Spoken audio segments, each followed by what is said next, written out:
So we are here today to talk on Bill C-320. It is a private member's bill from the member from Oshawa, and it talks about having a requirement to provide victims with an explanation on why a specific parole date has been chosen so that victims can better understand the parole system.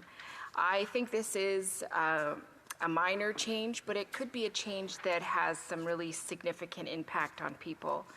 We know that too many people who are victimized often feel that they are re-victimized when they hear information that they are surprised to receive.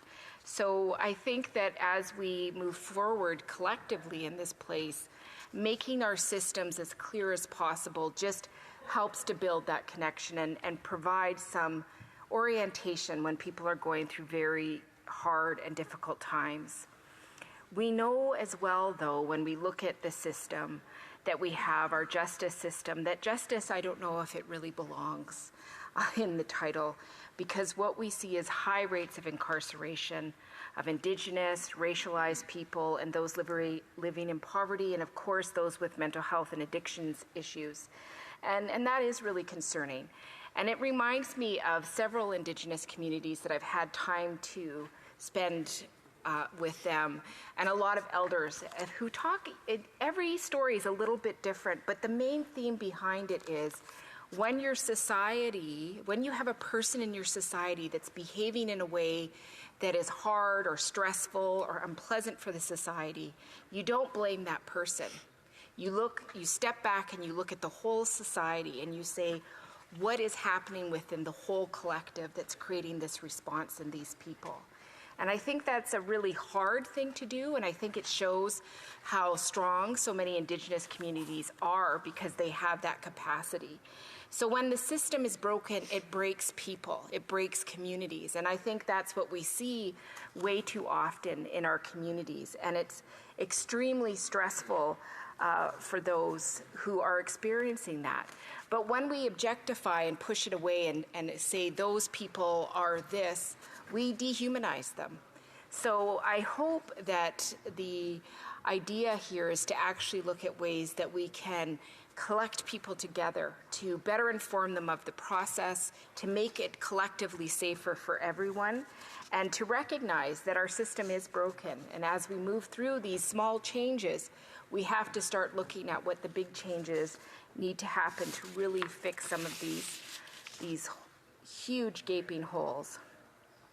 And I think it's also important because we've heard a lot of talk, especially from the Conservatives, about C5. And I understand that they have methodology is about tough on crime, but I'm more interested in what actually works. And I really believe that people who spend their life in these fields and they explore these realities, we should be listening to them, because what we need to make sure is that our communities are more safe. One of the things that concerns me is we often forget to invest in the preventative measures. So instead of dragging people out of the river, right, it means we go upstream to find out why they're falling in the river, and we don't see enough of that. I do want to say that there was some recommendations from the report from the Justice Committee on improving support for victims of crime. And I think we really need to start looking at this. This is one step towards it, but I think we need to do some work, make sure that we're working with all the provinces and territories to provide support for victims across Canada. And I think we do need to look at it from a national perspective as well. Maybe not to impose, I don't want to impose on provinces, but maybe have some standards that we have to meet. What is really unfortunate is when one rule applies here and it doesn't apply somewhere else in our country. And often it can really create divisions. And if we ever have anything that's cross-jurisdiction, it can make it very confusing. And we also have to think of clarity of message so that when people are victimized, the more we are collectively doing similar processes, the more effective it will be and the more repetition. So people will start to know what to expect. We know that in that report there was a very important recommendation about that the sections 6, 7, and 8 of the Canadian Victims' Bill of Rights be amended to clarify that the information to which victims of crime are entitled to should be provided automatically rather than on request. The recommendation does go on from there, but I think that's an important action that we need to start taking. Again, when a person is victimized, it can be very overwhelming.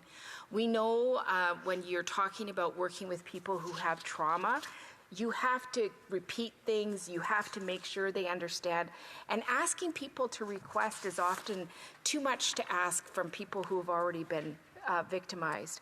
Another recommendation, Madam Speaker, that I want to touch on was recommendation number 8, that the Department of Justice promote and expand restorative justice opportunities and that adequate funding be provided to restorative justice programs.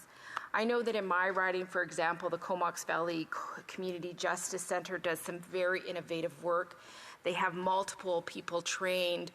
They work very closely with indigenous communities to make sure that the process is inclusive, and they do some very hard work. And I think restorative justice is not supported enough, so I'd love to see more federal funding. When we talk about people who are victimized, when people who victimize have to take accountability, have to be accountable to their community, and have to really sit and hear the impact on the person they victimize, it changes the dynamics. It gives the victim a lot more power to speak out, to share, to have impact, and it really starts to create community. So I think this is an important recommendation. So I will be supporting the bill the member put forward. I think it's a small step that is somewhat helpful, but we have a lot of work to do because the system is breaking people, and there's too many broken people in this country, and we should all do better by them. Thank you, Madam Speaker. That's great.